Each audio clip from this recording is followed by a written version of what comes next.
Hi guys! Try number 2. It just cut off on me, so I'm not sure if my Wi-Fi or if it's Facebook or what's going on. So let me try this again. So welcome everybody. This is my first live of 2018 and I'm really excited to be sharing this topic with you.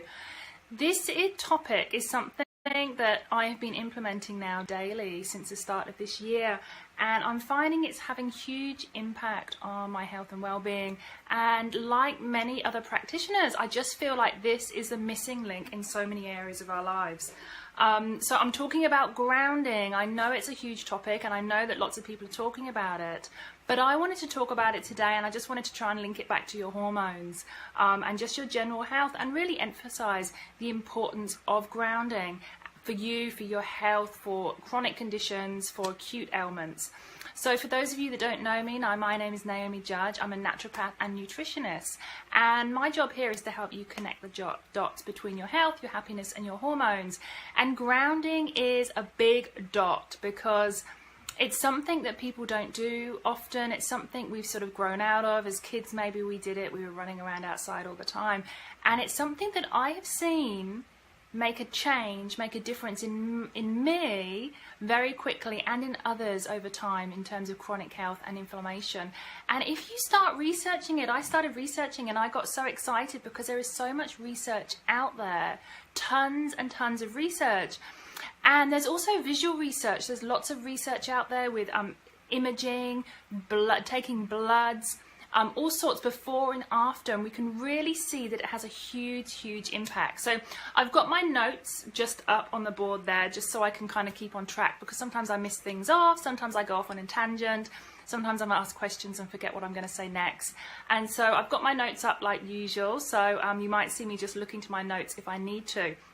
But what is grounding? So essentially grounding is just our connection to the earth, and what we're essentially doing is we're getting free electrons from the earth, ions from the earth, and we're kind of charging ourselves like a battery. So we are kind of like electrical implements, so to speak. You know, our heart works, it's got lots of electrical components to it. It's got calcium voltage gated channels, and it works, you know, as a battery. So when we actually ground ourselves, what we're essentially doing is we're replacing ions that we've lost through just being in contact with synthetic things, and we're actually replacing those ions. So we're getting more negative ions to replace our positive ions. Now this is really important when you start thinking about inflammation, when you start thinking about antioxidants, and what actually happens in our body when we have free electrons, free ions racing around our body with no one to pair it up with. You need positive and negative. You know, if you've just got all this positive, it's going to be causing this inflammation, and it's going to be causing all sorts of chronic ailments in your body, all sorts of disease states. So that's really important to think about and actually know the chemistry behind why this is important and why it's effective. And it's not just some kind of like airy-fairy thing that's been put out there that this might help. There is actually a science to it, and lots of studies have shown what actually happens to our bodies after we've been grounded. And athletes do it, and actually in the Tour de France it's well publicized that Tour de France bike riders, they will be told to ground after, once they've done one of their segments, because it actually helps with inflammation, it helps with pain, it helps with healing. And studies show that you can do the infrared imaging of where you've got pain and inflammation in your body, and actually 20 to 30 minutes of grounding, you do the same imaging and you see less inflammation, you see less red on the imaging. So we can actually see it in studies. So it's something that we know, and there's lots and lots of research and studies out there. So some of the benefits, some benefits we know, some benefits are kind of like a hypothesis, but there are definitely lots and lots of benefits that I've seen. And as I start digging and I start thinking about what these ions, what the negative ions and the charge can do, you can start actually kind of peeling back the layers of the onion and seeing what other conditions grounding will help with. So I'll go through that in a little bit. But grounding helps to reset your biological clock. And what that is, it's your relationship with the environment around you. So setting your daily rhythms. So one of your daily rhythms is your cortisol and your melatonin rhythm. We need to be grounded in order for our body to understand where it should be in the day. If we're not grounding ourselves, if we're not in the nature and we're not in natural sunshine, those rhythms get out of balance. Now, cortisol should be high in the morning and it should lower in the evening, at what stage the melatonin then sparks in. Now, what I'm seeing a lot with my clients is they're getting 6, 7 p.m., they're getting a cortisol spike, and this actually prevents them from sleeping in the evening. So even just a few days of grounding can help reset those daily rhythms. So we've got our daily rhythms, we've got the cortisol melatonin rhythms, but we've also got our monthly rhythms, our menstrual cycle, those rhythms. You know, every 28 days we've got that natural rhythm, and that actually needs us again to be grounded and to be connected with the earth's rhythm. So we've got daily rhythms, we've got monthly rhythms, and then there's annual rhythms. And we need to understand that, and we need to be connected to that so that our body knows what to do with its hormones at what point in the day, the week, or the month, or the year. So that's why it's important with those rhythms. So that's your cortisol. What it also does is it helps to reset cortisol in many different ways. And cortisol does impact your hormones an awful lot. So I've talked about this a lot, and we have our hormone receptors. And what cortisol tends to do is it tends to sit on these receptors, and it inhibits other hormones from doing their job. It inhibits insulin, it can inhibit thyroid hormone, it can inhibit estrogen, progesterone. And so by resetting cortisol through grounding, what we're essentially doing is we're having cortisol when we need it in the morning to do its job. Then through the day it lowers, and by grounding we're resetting that cortisol, which means we've got less cortisol hanging around causing problems on your hormone receptors. So it means it will boost your metabolism, so it will help your thyroid. So if you've got hypothyroid condition, it can actually help that. What's interesting is there is a study that was done on hypothyroid patients that take thyroxine, and the study was done on grounding these patients. And what they found was when these patients were grounded and they were taking thyroxine, their thyroid actually went overactive as opposed to underactive. So it was having a huge effect on their thyroid gland. So what they did is they reduced the medication and everything started to balance out. But it just shows you the dramatic and acute effect that grounding can have on your metabolism and your thyroid gland as well. So if you do suffer from hypothyroid symptoms, it might be worth you just checking this out, definitely if you've got a very slow metabolism. Other hormones that grounding can balance out will be the progesterone and the estrogen, because it's affecting cortisol, because it's affecting your thyroid, and also grounding will then have an impact on your pituitary gland. Now, in terms of the pituitary gland, I didn't find tons of research, but I'm going to keep looking for the research, because pituitary gland is one of my favorite glands, because that regulates all your stimulating hormones like your TSH, your follicle stimulating hormone, your luteinizing hormone. So it stimulates all of these to produce progesterone from your ovaries, to produce estrogen, testosterone, thyroid hormone. So it's a really important gland. And I know that doing yoga and doing things like going down into a stretch and putting your forehead on the floor really does help to stimulate the pituitary, but I'm pretty sure that grounding has a huge effect on the pituitary gland as well. Pain is a huge one. If you suffer from fibromyalgia, if you suffer from chronic pain, chronic joint, arthritis, osteoporosis pain, any pain in the body, then grounding has been shown to help. And we see this in the studies because of the infrared imaging rays. We see more pain before, less pain after, and it's visually shown, so you can see that there's a reduction. Helps with pain.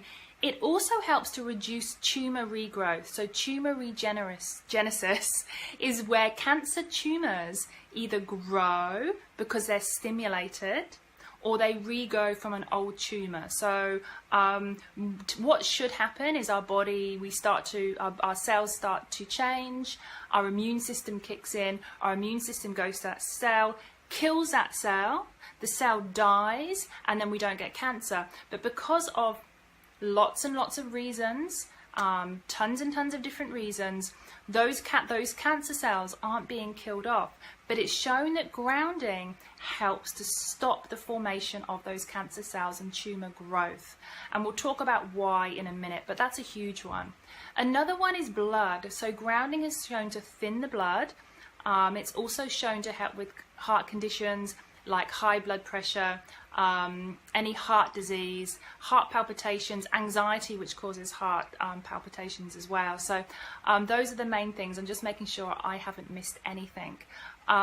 So the main studies that have been done on pain, have been done on sleep, blood. We can see what the blood looks like before, and we can test the blood and see what it looks like afterwards. There's also been studies on the immune system, which is really interesting. So this is blood that's been taken, has been drawn. So what grounding has been shown to do is it helps the immunoglobulins. I get tongue-tied. And those are your immune cells within your blood, and they help you fight infection. And so blood has been taken afterwards, and it's shown that those have been higher. So essentially it helps your immune system. And what do we do when we get sick? We go to bed, we unground ourselves, we stay in bed, or we lie on the couch and we do that kind of thing. And really we should be doing the opposite. We should be stimulating that immune system to fight the bacteria, to fight the virus that we've got. But we tend to do the opposite, always the opposite. So it's really interesting. So in my experience in grounding, what I found a couple of different things that have been really interesting. For me, sleep was a huge one, and I noticed this particularly when I went to Coogee Sparkles on just before Christmas. It's the fireworks, and we were probably sat on the sand, just playing on the sand. I was in my shorts, I was on the sand, and we probably sat there for like a good 2 hours. And I'll never forget that night, the deep sleep that I had. And then from thereafter, I've been grounding myself daily, and I have been finding that it's been helping. Another thing that I found grounding has been helping with is electric shocks. So I don't get those electric shocks as much. So it's electrical, that's an electrical charge. And if you're getting electrical shocks, it can be due to too many positive charge in your body. Also mold. So now we can see there's a connection between mold, the electrons in your body, and maybe grounding. So maybe grounding can actually counteract the effects of mold in your home as well, because we know that mold has that impact and can cause that electrical charge through your body. Another thing I've noticed is my cat Dude, she's got quite an aggressive form of cancer, and we've seen the vet, and we've done what we can do, and I've got her on a beautiful diet. But also, I've noticed a really interesting thing, and what it is, it's since I've been grounding more. So I tell you how I ground, but since I've been grounding more, Dude has been sitting on my lap more. Now, she doesn't go outside. Now, I don't not let my cats outside. I like to give them a choice if they want to go outside. I know they're two girls, so they don't go and kill birds. You know, you don't want your cat roaming around killing wildlife, but they don't go far. Now, Dude chooses not to go outside, and occasionally she'll walk out onto the concrete. My other cat just sits in the sunshine all day and doesn't go, and the most she gets, maybe she gets the odd rat here and there, but she won't go after birds. But what I've noticed is Dude, she's been sitting on my lap a lot more, especially when I come straight in from going outside grounding. So if I've been swimming, if I've been sitting in the sand, walking around on the pavement, she kind of is really attracted to me, and it's just around me more and sitting on my lap. And that also tees in with how she's been feeling this last week or two. And I've noticed, I feed her a great diet anyway. We've got her on an anti-cancer diet, but I've noticed a change in her mood. I've noticed a change in how the cancer tumors feel on her stomach. There has been some kind of shift, and I just feel like maybe this is a turning point for her. So I will keep you updated on that. But I just feel like the grounding has had a positive impact on my cat, and in terms of her cancer growth. So I'm pretty excited about that. Other things that we do know about grounding is it affects our pH. So if we're not grounding and we've got those we've got the positive ions going through our body, it can actually increase the pH in our blood and in our body, which is not good. We don't want a high pH in our tissue. That can cause disease, that can cause fungi, that can cause candida, all sorts of things. And we believe this is due to the electrical environment, but there are lots of hypotheses, there are lots of studies. We don't know 100% certain what could be causing that pH change when we do ground ourselves. We just know it happens. Our body goes into more of an alkaline kind of state. So that's a very interesting one. Did I forget anything there? So one of the ones that I'm finding very interesting, and I'm actually researching more, is a condition called lipedema I've been researching, and that's fat distribution around the legs. So it's a big fat distribution around the legs, and it's not obesity. Obesity and lipedema are different conditions. Lipedema is where your body actually distributes fat in your legs, lower ankles, and it can actually be a dangerous condition. It gets worse after puberty, it gets worse with pregnancy. And there's actually a lot of studies to show that, or a lot of information and some evidence out there to show that lipedema can be exacerbated by the calcium channels in your body, the voltage-gated calcium channels in your body. These are electrical channels. And what these do is these tell your body where to put calcium in and out. And what happens when we are exposed to Wi-Fi, to electric frequency rays, is those gated channels don't work properly because they are electrical gated channels. And when we are exposed to all these electrical rays, Wi-Fi, radioactive rays, these voltage-gated channels go funny. Now, what this means, and this is really exciting stuff, because what this means is that the more we're exposed to mobile phones up against our head, the more we're exposed to laptops on our legs, and I've been researching this because of the lipedema, and I think that might have something, there is a connection, but the more we're exposed to that, the more these channels don't work. And what they do is they put calcium where it shouldn't be. So calcium in the brain, more calcium in the blood, more calcium in particular parts of the tissue, maybe causing cysts. This is exciting stuff for Alzheimer's, for autism, for anxiety, for depression, for calcium cysts, calcium bone spurs, calcium deposits. This is really exciting stuff. So we know vitamin D has a huge impact on where the calcium goes, but the fact that grounding helps to monitor and helps to regulate these voltage gated channels can actually give us some idea as to how grounding can help those with autism, those with depression, those with Alzheimer's, those with calcifications on their body and cysts, breast lumps, ovarian cysts that are calcified. The list goes on, but it's really exciting stuff. So I would say, you know, with conditions like that, I mean, everyone should be grounding, but with conditions like that, I would do it and monitor it and actually see how people are, see how your autistic child is, see how your depression is, see how those things go from actually purposefully grounding. Another thing that's very interesting, and this is one of the reasons that grounding, one of the hypotheses as to why grounding might work so well, is because it has a huge antioxidant action in the body. So really, and what antioxidants actions are is we've got oxidation in the body. So we've got free radicals. Free radicals are ions going around the body, electrons going around the body. It could be coming from you know, cooked fat. It could be coming from electromagnetic rays. It could be coming from chemicals, all sorts of things.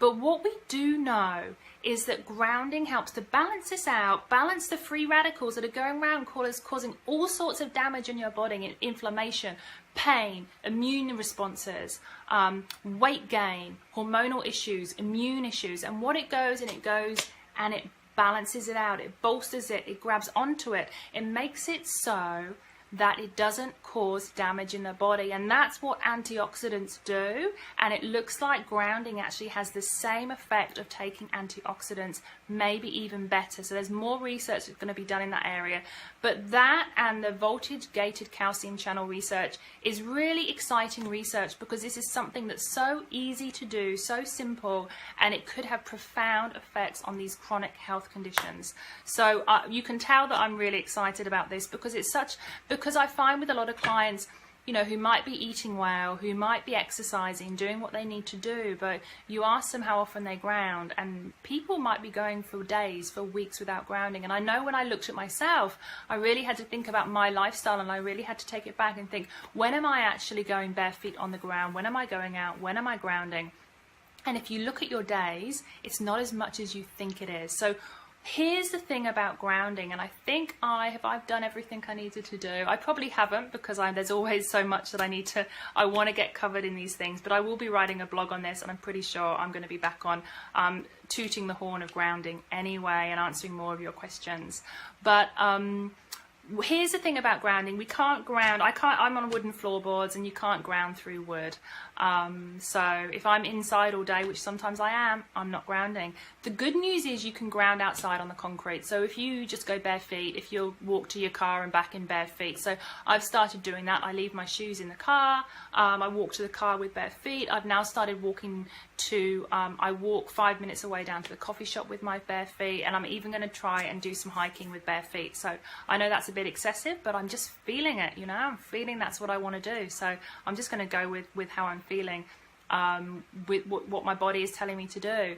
So you know, if you've got kids playing on the beach, playing on the sand, swimming in the ocean, on the grass. Now, I did get a question about pesticides on the grass, and yes, there is a problem with pesticides. It won't affect the grounding, but if you're running around on bare feet, there is an issue with absorbing pesticides and herbicides from the grass. So I know here Randwick Council are notorious, and it's something that really bugs me, and Randwick Council should not be doing it as much as they do, but unfortunately they do. And I know there are other ways and there are other things we can do, but it's the easy fix for Randwick Council, and they don't care about the runoff into the ocean and the wildlife that they're killing, but that's another story.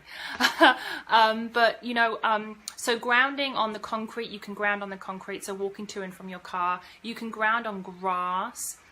You can ground in the ocean, you can ground on sand, all of those kind of things. And so just walking barefooted, making sure you're sort of out there for 30 minutes a day, walking around, walking on the concrete, to and back from the car, to your local cafe, you can do that. You could use grounding systems like pads, and there are grounding pads. I will be putting a link up. You can get them on Amazon. They're really simple to get. What you want to make sure, though, is you want to make sure that your earthing wire is earthed, okay? So there will be a tester with the grounding pad. If it doesn't have a tester, you do need to buy a tester. So you know how you've got 3 pins in the plug. One of them's earthing. We figured this out a long time ago. We figured out we needed to earth electricity. So we have an earthing wire, the brown wire. Without that, there would be electricity shooting all over the place, and it wouldn't be very safe. So we know we need to ground. Good electricians, if they're building houses, they will have your electrics all nicely grounded, so we don't have dirty electricity. Cheap electricians don't know what they're doing. They want to cut corners. Then they will probably, your house or your apartment may have a bit of dirty electricity, and that, I think my internet's going. I was literally just up to the last bit anyway, just telling you what you can do, talking about your home. Definitely getting a grounding mat and plugging the grounding mat into the earthing socket. That's something that you can do, but test the earthing socket first to make sure that it does ground. It will tell you. So that's the grounding. So a grounding mat for your feet. You can get a grounding mat for your bed, that kind of thing. Also with your indoor pets, if you've got pets that don't go outside, you know, make sure if you've grounded, they can come and sit in your lap, and there can be a little bit of an electron transfer there to help them. You can also get a grounding mat for your pets, make a little bed and have a little grounding mat for them, and have that on occasionally for them so they can get fully grounded. It will be good for your pet's health as well. That's probably cats. Most of your dogs will be going and running around outside anyway. So grounding mat, bringing the outside in, so bringing nature in. So that would be getting crystals in the house. That would be getting plants in the house, because again, you can get that transfer of ions. And I put mine out as well. I've got my crystals, and I'll put these outside every so often so they can sort of like refresh, recharge, and then that will help me. And I love using crystals. I've got this one, I've got some beautiful tourmaline here. This one's just a light amethyst. You can see it's not very dark color, but you know, that will be giving off those negative ions as well, so that's fantastic. Where's my other one? Oh, my citrine. I think that's actually by my bed because I've been using it. I've got salt lamps as well, so again, that will help. So anything where you can bring naturals inside, that's going to help with the positive negative balance in your home, and it's going to help with your overall health. So walking barefooted about 30 minutes a day, definitely do that. Going out on the concrete, luckily concrete does it. Go out on the grass, go to the beach, or you can swim, that will do it. And also wearing leather-soled shoes. So leather-soled shoes will ground you. So if you can get natural shoes, I know that some makes do leather. Some of the better brands like Ballet used to do leather. So if you can just have one pair of leather sandals or something that you can use, because that means you're grounding as well with leather shoes. And so that's it. That's grounding in a nutshell. And I didn't get through everything I wanted to get through because there is so much to talk about when it comes to grounding. But I'm going to keep you updated. I'm going to pop this all onto a blog so you can read about it as well and just sort of simplify it for you.